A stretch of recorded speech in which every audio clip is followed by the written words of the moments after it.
Welcome back to official Akhtar Rahman sir YouTube channel. एका नवीन व्हिडिओमध्ये आपले पुन्हा एकदा स्वागत आहे मित्रांनो. सीटेट 6 सप्टेंबर 2026 परीक्षेला फक्त आणि फक्त शेवटचे 15 दिवस शिल्लक आहे. आणि मराठी अध्यापनशास्त्रामध्ये मराठी पॅडागॉजीमध्ये 6 सप्टेंबर 2026 पेपर 1 आणि पेपर 2मध्ये जशा प्रकारचे प्रश्न विचारले जाईल मित्रांनो, तशाच प्रकारचे आपण पुन्हा काही महत्त्वपूर्ण आणि सिलेक्टेड प्रश्न आजच्या या व्हिडिओच्या माध्यमातून पाहणार आहोत. कारण परीक्षेला फक्त 15 दिवस बाकी आहे आणि परीक्षेपूर्वी जशा प्रकारची तयारीची आवश्यकता आहे तशाच प्रकारचे टॉप इम्पॉर्टंट सिलेक्टेड क्वेश्चन आपण आजच्या या व्हिडिओच्या माध्यमातून सीटेट 6 सप्टेंबर 2026 साठी पाहणार आहोत. तर चला व्हिडिओ सुरू करूया. व्हिडिओ सुरू करण्या अगोदर आपण जर आमच्या चॅनलवर नवीन असाल तर चॅनलला सबस्क्राईब करा. साईडच्या जे बेल नोटिफिकेशन आहे त्याला देखील ऑन करा, जेणेकरून आपल्याला अशाच प्रकारचे व्हिडिओ वेळेवर पाहायला मिळेल. डिस्क्रिप्शनमध्ये आमच्या टेलिग्राम आणि व्हॉट्सअप चॅनलची लिंकसुद्धा दिलेली आहे. तिथे जाऊन आपण आमच्या टेलिग्राम आणि व्हॉट्सअप चॅनलला जॉईन करू शकतात. मित्रांनो, जर तुम्हाला आमच्या चॅनलची मेंबरशिप हवी असेल तर फक्त जॉईन बटनला जॉईन करून आपण ही मेंबरशिप घेऊ शकता. तर सीटेट 6 सप्टेंबर 2026 आणि महाटेट 2026 साठी तुम्हाला लाईव्ह प्लस रेकॉर्डेड जे लेक्चर आहे आमच्या चॅनलच्या माध्यमातून फ्रीमध्ये पाहायला मिळणार आहे. तर आताच जॉईन बटनला जॉईन करून आपण ही मेंबरशिप घेऊ शकतात. मित्रांनो, सुपरफास्ट नॉन स्टॉप आपण हे प्रश्न या ठिकाणी पाहणार आहोत. डायरेक्ट प्रश्न आणि डायरेक्ट उत्तर. व्हिडिओला प्लीज लाईक करा आणि चॅनलवर नवीन असाल तर चॅनलला सबस्क्राईब करा. प्रश्न आहे की भाषा शिकवण्यासाठी व्याकरणाचे भाषांतर ही पद्धती डॅश डॅशवर लक्ष केंद्रित करते. अशा प्रकारे हा सोपा प्रश्न आहे. आपल्याला 4 ऑप्शन्स दिलेले आहे. प्रश्न आहे की व्याकरणाचे भाषांतर ही पद्धती डॅश डॅशवर लक्ष केंद्रित करते. तर हे बघा, आकृतीबंध केंद्रीय शिक्षण वर लक्ष केंद्रित करते. म्हणजे ऑप्शन जे 2 असेल सर, पर्याय जे बी दिलेला आहे आपला योग्य उत्तर असणार आहे.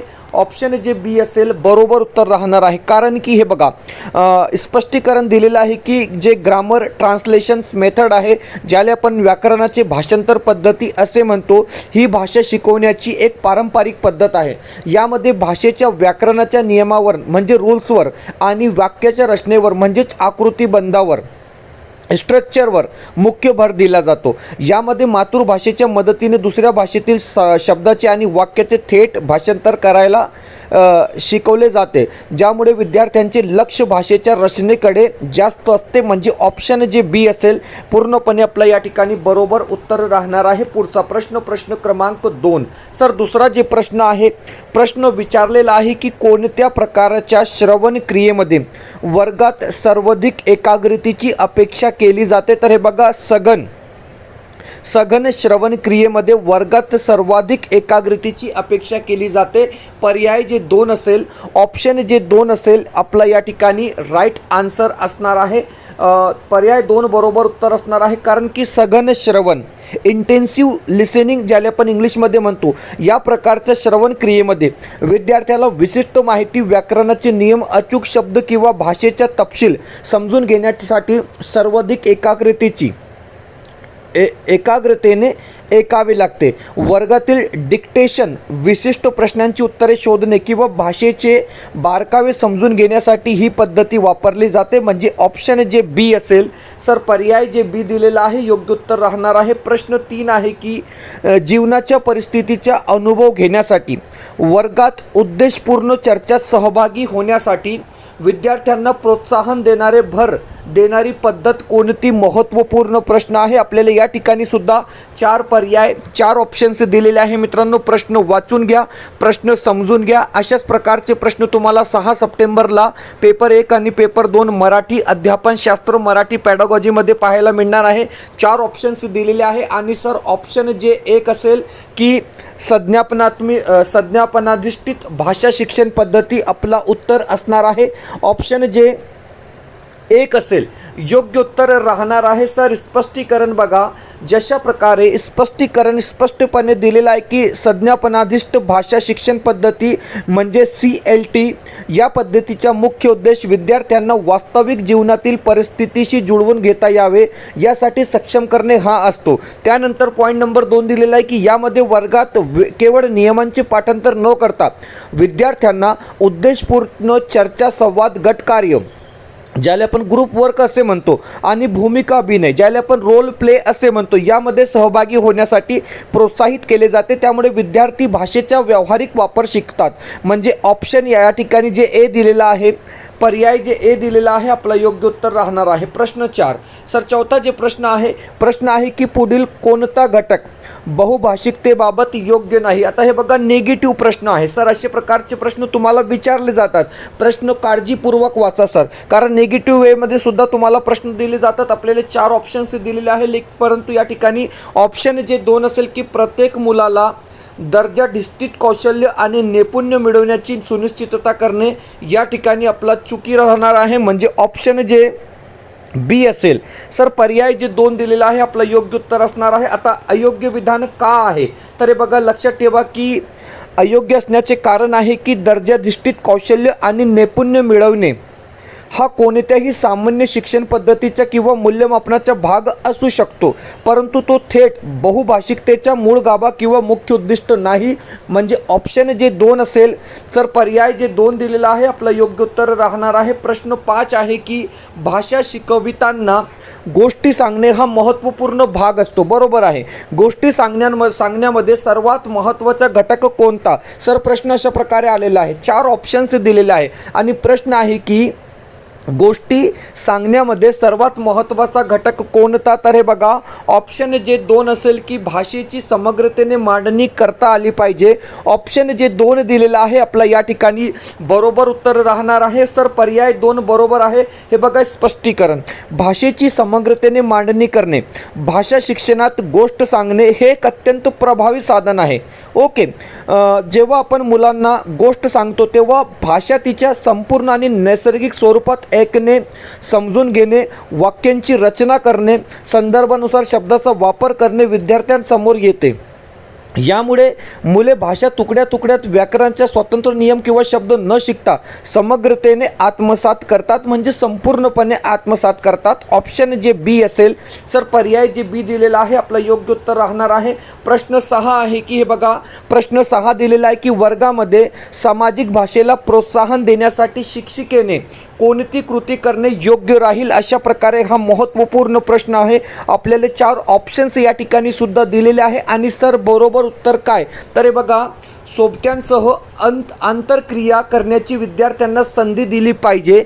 म्हणजे ऑप्शन जे बी असेल सर. पर्याय जे बी दिलेला आहे आपलं योग्य उत्तर राहणार आहे. ऑप्शन जे बी असेल बरोबर उत्तर असणार आहे. सर हा प्रश्न हिंदी आणि मराठीमध्ये विचारला गेलेला प्रश्न आहे की भारतीय घटनेतील 8व्या अनुसूचीद्वारे एकंदर किती भाषांना मान्यता मिली है। अब देखिए प्रश्न अगर आप हिंदी में पढ़ेंगे सर तो कुछ इस प्रकार बन जाएगा कि भारतीय घटने के हिसाब से 8वीं अनुसूची में कितनी भाषाओं का समावेश किया गया है। आपके पास 4 विकल्प यहाँ पर दिए गए हैं, 4 ऑप्शन्स दिलेले आहे आणि पर्याय जे एक असेल की सर 22 भाषांचा समावेश केला गेलेला आहे। ऑप्शन जे एक असेल पर्याय जे एक दिलेला आहे आपलं योग्य उत्तर राहणार आहे, बरोबर उत्तर असणार आहे। सर प्रश्न 8 आहे की समज आणि सराव याद्वारे व्याकरणाचे शिक्षण म्हणजे डॅश डॅश होय। 2022-26च्या परीक्षेमध्ये हा प्रश्न आला होता। आपल्याला 4 ऑप्शन्स दिलेले आहे। प्रश्न समजून घ्या की समज आणि सराव याद्वारे व्याकरणाचे शिक्षण म्हणजे काय, तर हे बघा कार्यपद्धती विषयाचे ज्ञान। ऑप्शन जे एक असेल सर, ऑप्शन जे एक असेल आपलं या ठिकाणी बरोबर उत्तर असणार आहे। ऑप्शन जे एक दिलेला आहे योग्य उत्तर राहणार आहे। स्पष्टीकरण बघा की कार्यपद्धती विषयाचे ज्ञान जेव्हा विद्यार्थी व्याकरणाचे नियम केवळ पाठ न करता समज आणि सरावाद्वारे त्याच्या प्रत्यक्ष भाषा वापरता बोलण्यात किंवा लिहिण्यात वापर करायला शिकतात तेव्हा त्याला कार्यपद्धती विषयाचे ज्ञान असे म्हणतात। हे ज्ञान भाषा कशी वापरावी यावर केंद्रित असते। पर्याय जे एक असेल, ऑप्शन जे एक दिलेला आहे आपलं योग्य उत्तर असणार आहे। पर्याय जे एक असेल बरोबर उत्तर असणार आहे। सर 9वा प्रश्न आहे, हे बघा क्वेश्चन नंबर 9 दिलेला आहे की अभ्यासक्रमा पलीकडचा भाषाविषयक दृष्टिकोन डॅश डॅश यास मान्यता देतो. 4 ऑप्शन्स दिलेले आहे. लक्षात ठेवा, अभ्यासक्रमा पलीकडचा भाषाविषयक दृष्टिकोन डॅश डॅश यास मान्यता देतो. अशा प्रकारे हा प्रश्न आहे. आपल्याला 4 ऑप्शन्स दिलेले आहे आणि उत्तर असणार आहे की ज्ञान विषय शिक्षणामध्ये भाषेची भूमिका असणे. ऑप्शन जे बी असेल सर, पर्याय जे बी दिलेला आहे आपलं योग्य उत्तर राहणार आहे. ऑप्शन जे बी असेल बरोबर उत्तर असणार आहे. प्रश्न आहे की लेखन म्हणजे काय. आता हे बघा, महत्त्वपूर्ण प्रश्न आहे मित्रांनो. तुमच्या नॉलेजच्या बेसवर हा प्रश्न या ठिकाणी विचारलेला आहे. 4 ऑप्शन्स दिलेले आहे. सरावाची गरज नाही, उत्पादधिष्ठित उपक्रम आहे, प्रक्रियाधिष्ठित उपक्रम आहे किंवा विद्यार्थ्यांना एका दामात लिहिणे. तर हे बघा मित्रांनो, ऑप्शन जे 3 असेल की लेखन म्हणजे प्रक्रियाधिष्ठित उपक्रम, ऑप्शन जे 3 असेल सर, पर्याय जे 3 दिलेला आहे आपलं योग्य उत्तर असणार आहे. या संदर्भात सुद्धा काही स्पष्टीकरण दिलेलं आहे मित्रांनो. महत्त्वपूर्ण स्पष्टीकरण आहे. तुम्ही पाहू शकतात की प्रक्रियाधिष्ठित उपक्रम आधुनिक भाषा शिक्षणशास्त्रानुसार लेखन ही केवळ एका रात्रीत किंवा अचानक होणारी गोष्ट नसून ती एक टप्प्याटप्प्याने होणारी प्रक्रिया प्रोसेस आहे. म्हणजे ऑप्शन जे सी दिलेला आहे बरोबर उत्तर राहणार आहे. सर पुढचा प्रश्न आहे की 7 महिन्याचे मूल व्यंजन आणि सरावांच्या 7 महिन्यांचे मूल व्यंजने आणि सरावांचा वापर करून बोलण्याचा प्रयत्न करते. ते डॅश डॅश याचा वापर करून संज्ञापन करते म्हणजे बडबडणे याचा वापर करून संज्ञापन करते. ऑप्शन जे डी दिलेला आहे, पर्याय जे डी दिलेला आहे आपलं योग्य उत्तर असणार आहे. मित्रांनो, व्हिडिओ आवडत असेल तर प्लीज व्हिडिओला लाईक करा. आपण जर आमच्या चॅनलवर नवीन असाल तर चॅनलला सबस्क्राईब करा. डिस्क्रिप्शनमध्ये आमच्या टेलिग्राम आणि व्हॉट्सअप चॅनलची लिंकसुद्धा दिलेली आहे. तिथे जाऊन आपण आमच्या टेलिग्राम आणि व्हॉट्सअप चॅनललासुद्धा जॉईन करू शकतात. आणि जर तुम्हाला आमच्या चॅनलची मेंबरशिप हवी असेल तर फक्त जॉईन बटनला जॉईन करून आपण ही मेंबरशिप घेऊ शकतात. मित्रांनो, सीटेट 6 सप्टेंबर 2026 आणि महाटेट 2026साठी तुम्हाला टोटली लाईव्ह प्लस रेकॉर्डेड जे लेक्चर आहे आमच्या चॅनलच्या माध्यमातून फ्रीमध्ये पाहायला मिळणार आहे मित्रांनो. तर आत्ताचे जॉईन बटनला जॉईन करून आपण ही मेंबरशिप घेऊ शकतात. 7 सप्टेंबर 2026 पासून तुम्हाला Mahatet 2026साठी live plus recorded lecture पाहता येईल. जॉईन बटनला जॉईन करून आपण ही मेंबरशिप घेऊ शकतात. पाहूया पुढचा प्रश्न. सर प्रश्न क्रमांक 12वा प्रश्न आहे की भाषा वर्गामध्ये मूल्यमापन करणे गरजेचे आहे. कारण आता हे बघा मित्रांनो, भाषा वर्गामध्ये मूल्यमापन करणे गरजेचे आहे. याचे कारण काय, तर सोपा प्रश्न आहे की अध्यापन अध्ययन प्रक्रियेमध्ये मूल्यमापन करणे गरजेचे असते. म्हणजे ऑप्शन जे बी असेल सर, पर्याय जे बी दिलेला आहे आपला या ठिकाणी योग्य उत्तर असणार आहे. ऑप्शन जे बी असेल बरोबर उत्तर राहणार आहे. प्रश्न 13 आहे की दिल्लीहून एक मुलगा हैदराबादला गेला. तो सोबत्यांशी म्हणजे त्याच्या मित्रांशी आणि शेजाऱ्यांशी झालेल्या संभाषणातून तेलुगू भाषा शिकला. ही क्रिया म्हणजे काय. आता हे बघा मित्रांनो, दिल्लीहून तो हैदराबादला गेला आणि तेलुगू भाषा आपल्या आजूबाजूच्या परिसरातून आणि मित्रांहून तो शिकला. ही क्रिया म्हणजे काय, तर हे बघा भाषा ग्रहण क्रिया आपलं उत्तर असणार आहे. ऑप्शन जे 2 असेल सर, पर्याय जे 2 दिलेला आहे आपलं योग्य उत्तर राहणार आहे. प्रश्न 14 आहे की निपुण भारत म्हणजे काय. प्रश्न परीक्षेमध्ये आला होता. आपल्याला 4 ऑप्शन्स दिलेले आहे. भारत सरकारच्या वाचन आणि गणितीय ज्ञानाला प्रोत्साहन देणारे कार्यक्रम आहे. लक्षात ठेवा. ऑप्शन जे सी असेल, पर्याय जे सी दिलेला आहे आपलं योग्य उत्तर असणार आहे. ऑप्शन सी बरोबर उत्तर असणार आहे. कविता शिकवण्याच्या दृष्टीने पुढीलपैकी कोणता घटक योग्य ठरतो. 4 ऑप्शन्स दिलेले आहे आणि वारंवार मराठी भाषा पॅडागॉजीमध्ये हा प्रश्न विचारला जात आहे. 4 ऑप्शन्स दिलेले आहे. कविता म्हणजे रसग्रहण आणि आनंद. ऑप्शन जे 3 असेल सर, पर्याय जे सी दिलेला आहे आपलं योग्य उत्तर असणार आहे. ऑप्शन जे सी असेल बरोबर उत्तर या ठिकाणी असणार आहे. मित्रांनो, परीक्षेला फक्त 15 दिवस बाकी आहे आणि तुमच्यासाठी सीटेट 6 सप्टेंबर 2026 पेपर 1 आणि पेपर 2 साठी अपडेट प्रश्नसंच अवेलेबल आहे. मित्रांनो, परीक्षेला फक्त आणि फक्त 15 दिवस बाकी आहे. काठिण्य पातळीनुसार, डिफिकल्टी लेवल अनुसार आपण हे प्रश्नसंच या ठिकाणी तयार केलेले आहे. पेपर 1 मध्ये मराठी पॅडागॉजी, हिंदी पॅडागॉजी, बालमानसशास्त्र, परिसर अभ्यास आणि गणित पॅडागॉजी म्हणजे 5 विषय अवेलेबल आहे. प्राइस आपण 499 रुपये ठेवलेले आहे मित्रांनो. आणि प्रत्येक विषयासाठी तुम्हाला 10 10 प्रश्नसंच या ठिकाणी दिले जाणार आहे आणि विथ आन्सर की म्हणजे प्रत्येक प्रश्नसंचमध्ये तुम्हाला उत्तर सूची दिलेली आहे। सोबतच पेपर 2 साठी तुम्ही पाहू शकतात की मराठी, हिंदी, बालमानसशास्त्र आणि समाजशास्त्र हे 4 विषय अवेलेबल आहे। प्रत्येक विषयासाठी तुम्हाला 10 प्रश्नसंच दिली जाणार आहे आणि विथ आन्सर की विथ उत्तर सूची या ठिकाणी तुम्हाला हे प्रश्नसंच मिळणार आहे। प्राइस आपण फक्त 399 रुपये ठेवलेले आहे मित्रांनो। आणि जर तुम्हाला पेपर 1 आणि पेपर 2 साठी हे प्रश्नसंच पाहिजे तर 699 रुपये आपण एक कॉम्बो पॅक तयार केलेला आहे मित्रांनो। परीक्षेच्या दृष्टीने 6 सप्टेंबर सीटेटच्या परीक्षेसाठी महत्त्वपूर्ण आणि अपडेट हे प्रश्नसंच आहे मित्रांनो। जर तुमचा अभ्यास कमी झालेला असेल तर हे प्रश्नसंच करूनच परीक्षेला जा, म्हणजे तुम्हाला 100% अशाच प्रकारचे प्रश्न परीक्षेमध्ये त्या ठिकाणी पाहायला मिळणार आहे। शेवटची संधी आहे मित्रांनो। व्हॉट्सअप नंबर स्क्रीनवर दिलेला आहे, या नंबरवर व्हॉट्सअप करून तुम्ही हे परचेस करू शकतात। सिस्टम असा आहे की व्हॉट्सअपमध्ये फक्त हाय करा, तुम्हाला स्कॅनर पाठवला जाईल, त्यावर पेमेंट करून फक्त स्क्रीनशॉट टाका, म्हणजे लगेच आपल्याला हे अपडेट प्रश्नसंच जे आपण 6 सप्टेंबर 2026 पेपर 1 आणि पेपर 2 साठी तयार केलेले आहे मित्रांनो लगेच मिळून जाईल। आणि जर आपल्याला सब्जेक्ट वाईज हे प्रश्नसंच पाहिजे तर कोणताही एक विषय 100 रुपयामध्ये तुम्हाला 10 प्रश्नपत्रिका या ठिकाणी दिली जाईल मित्रांनो। वेळ खूप कमी आहे, आत्ताच कॉन्टॅक्ट करून तुम्ही हे परचेस करू शकतात, कारण परीक्षेसाठी हे महत्त्वपूर्ण प्रश्नसंच आहे। हे लक्षात ठेवा। आमचा जे निकाल आहे, आमचा जे रिझल्ट लागलेला आहे फेब्रुवारी 2026 मध्ये उत्कृष्ट असा निकाल लागलेला आहे। हजारो विद्यार्थी आमचे त्या ठिकाणी पास झालेले आहे मित्रांनो। तर जास्त वेळ वाया घालू नका, व्हॉट्सअप करून हे तुम्ही परचेस करू शकतात। पाहूया पुढचा प्रश्न सर, प्रश्न क्रमांक 16 चला। ओके, 16वा प्रश्न आहे की भारतातील शाळेतील भाषा शिक्षण हे धोरण कसे ओळखले जाते। सर्वांना माहीत आहे की त्रिभाषा सूत्र आपण वापरतो, म्हणजे ऑप्शन जे 2 असेल सर, पर्याय जे 2 दिलेला आहे उत्तर असणार आहे, योग्य उत्तर असणार आहे। पर्याय जे 2 दिलेला आहे आपला बरोबर उत्तर राहणार आहे। प्रश्न 17 आहे की रचनात्मक किंवा सातत्यपूर्ण मूल्यमापन म्हणजे काय।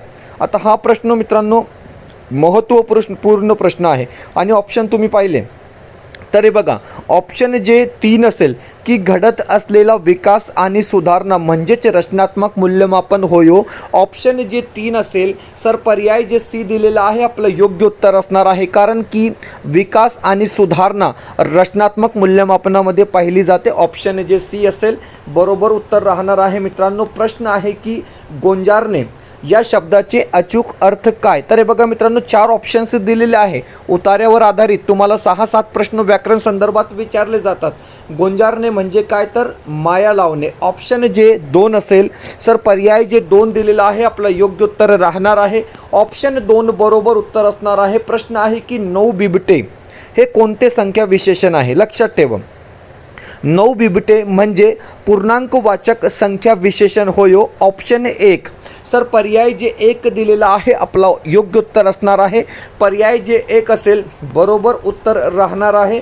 पुढचा जे प्रश्न आहे की पुढीलपैकी संख्यावाचक विशेषण ओळखा। आता हे बघा मित्रांनो किती सोपा प्रश्न आहे, सीटेटमध्ये विचारला गेलेला प्रश्न आहे। व्याकरण जे सीटेटमध्ये विचारले जात आहे मित्रांनो, सोपे असे प्रश्न तुम्हाला परीक्षेमध्ये विचारले जात आहे। 5, 7 हे काय आहे तर संख्यावाचक विशेषण आहे। ऑप्शन बी आपला उत्तर असणार आहे। पर्याय जे बी दिलेला आहे बरोबर उत्तर असणार आहे मित्रांनो। अशा प्रकारे सीटेट 6 सप्टेंबर 2026च्या परीक्षेसाठी आपण आजच्या या व्हिडिओच्या माध्यमातून पुन्हा काही महत्त्वपूर्ण आणि सिलेक्टेड सुपरफास्ट 20 प्रश्न पाहिले आहोत मित्रांनो। कारण 6 सप्टेंबर 2026 रोजी परीक्षेमध्ये जशा प्रकारचे प्रश्न विचारले जाऊ शकते ते संपूर्ण अनालायसिस करून आपण हे 20 प्रश्न आजच्या व्हिडिओच्या माध्यमातून तयार केले होते मित्रांनो। आणि जर तुम्हाला फक्त मराठीसाठी प्रश्नसंच पाहिजे असेल तर पेपर 1 साठी 100 रुपये, पेपर 2 साठी 100 रुपये आणि दोन्ही पेपरसाठी पाहिजे तर फक्त 199 मध्ये तुम्हाला मराठीचे प्रश्नसंच या ठिकाणी मिळणार आहे।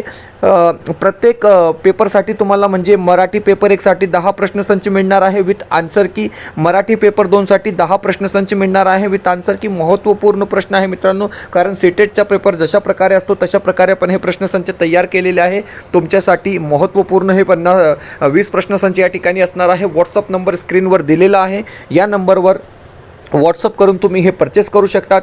सिम्पली व्हॉट्सअपमध्ये हाय करा, तुम्हाला स्कॅनर पाठवलं जाईल, त्यावर पेमेंट करून फक्त स्क्रीनशॉट टाका, म्हणजे लगेच आपल्याला हे प्रश्नसंच मिळून जाईल मित्रांनो। आणि जर आपण हा व्हिडिओ फेसबुकहून पाहत आहोत तर यूट्यूबमध्ये जाऊन फक्त ऑफिशियल अख्तर रहमान सर्च करा, त्या ठिकाणी प्लेलिस्ट अवेलेबल आहे मित्रांनो. तुम्ही आपले बाकीचे जे व्हिडिओ आहे, अपलोडेड व्हिडिओ आहे, प्लेलिस्ट तयार केलेली आहे, ते सुद्धा तुम्ही पाहू शकतात. भेटूया पुढच्या व्हिडिओमध्ये काही नवीन प्रश्नांसोबत.